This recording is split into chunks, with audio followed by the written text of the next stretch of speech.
Come facciamo ad eseguire delle bellissime manualità rilassanti sulle gambe dei nostri clienti usando una corretta postura del corpo? Lo vedremo nel video di oggi.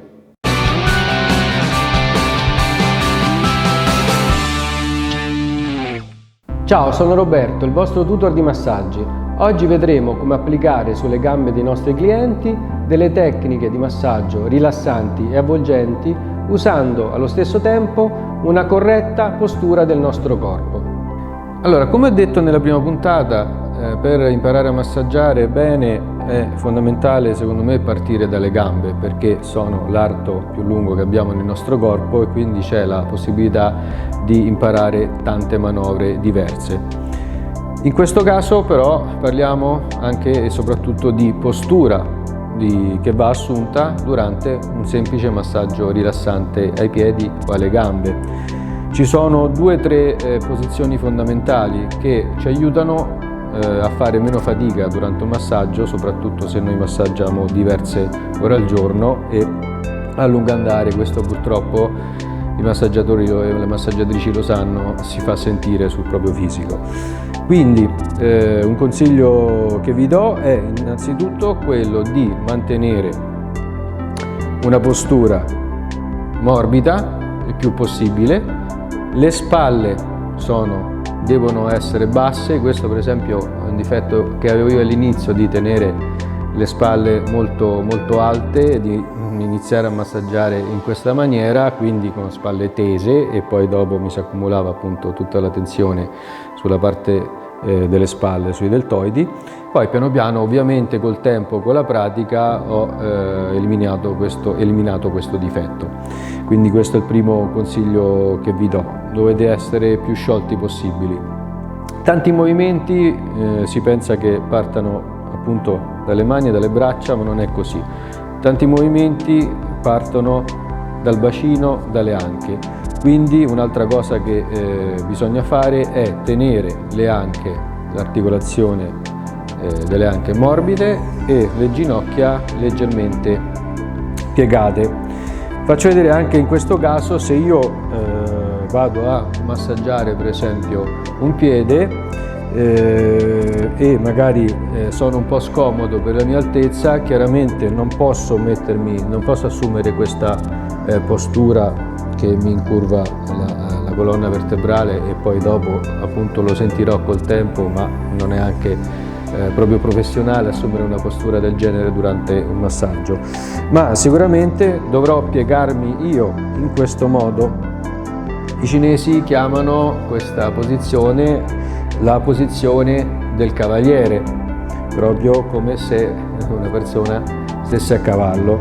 Anzi, a questo proposito faccio una piccola parentesi, tante persone, diverse persone che vedono i miei video magari hanno mosso delle critiche sul fatto che io faccia delle coreografie, dei balletti che mi muovo molto durante un massaggio. È vero, è così, ma non è una cosa cercata. I miei movimenti sono dovuti dopo aver fatto Tai Chi, che tra l'altro mi è servito proprio molto per il massaggio, per la postura, per tutte le posizioni. È per questo che poi quando faccio i miei video dimostrativi mi muovo tanto. Io ai miei corsisti dico sempre di sculettare come delle modelle di Victoria's Secret, ma proprio non per ostentare, ma solo per cercare di avere delle posizioni morbide e meno faticose. Quindi dicevamo, nel caso del piede sarò io a abbassarmi, a mantenere una postura comunque schiena dritta e magari a fare qualsiasi manovra sul piede. Quindi gambe abbastanza larghe, ginocchia piegate, spalle basse. Per quanto riguarda il piede, se vogliamo, o altre posizioni, altre parti del corpo trattate, come la cervicale, se vogliamo possiamo anche inginocchiarci, metterci più comodi, ginocchia a terra, e quindi assumere questo tipo di postura e fare i nostri massaggi, in questo caso al piede. Non è sbagliato, anzi è consigliato, piuttosto che appunto assumere delle posizioni sbagliate. Poi, sempre a proposito di Tai Chi, vi faccio vedere un'altra posizione che è chiamata quella dell'arciere. Perché? Allora, l'arciere, sapete che il gesto è questo, ma il gesto è soprattutto fatto con le gambe. Io adesso vi farò vedere due tipi di manovre sulla gamba, dalla caviglia verso l'inguine, che in teoria delle persone tendono, quando gliel'ho spiegato, tendono a spostarsi durante il movimento, ma in poche parole invece stiamo fermi e agiamo solo con il basculamento del nostro bacino, in questa maniera.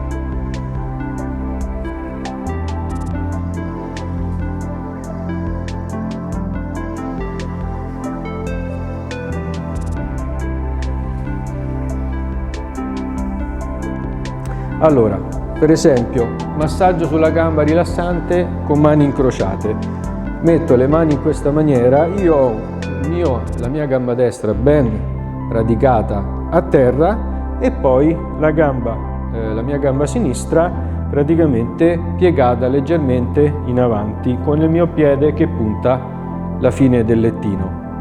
In questa maniera posso compiere, senza spostarmi, tutto il massaggio e tutto il movimento, scusate, in questa maniera, rimanendo sempre con la schiena dritta.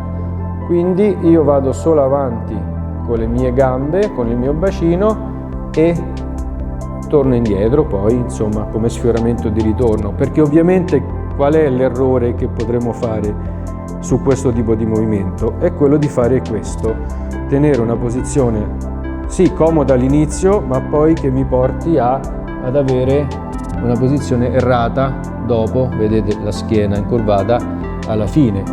Quindi ripeto, Kun Chan Pu mi pare in cinese, posizione dell'arciere, gamba dietro radicata sul terreno, l'altra gamba avanti, schiena dritta, spalle abbassate e vado giù, copro tutta la porzione lunga della gamba del cliente e torno indietro, e posso, vedete che continuo a farlo senza fatica, solo col basculamento della mia anca.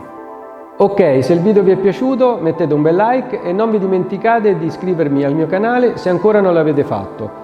Fatemi sapere cosa ne pensate attraverso i vostri commenti, e se vi piace il mio metodo di insegnamento visitate il mio sito internet www.mycorsidimassaggio.it e la mia pagina Facebook Corsi di Massaggio di Roberto Gaglieti.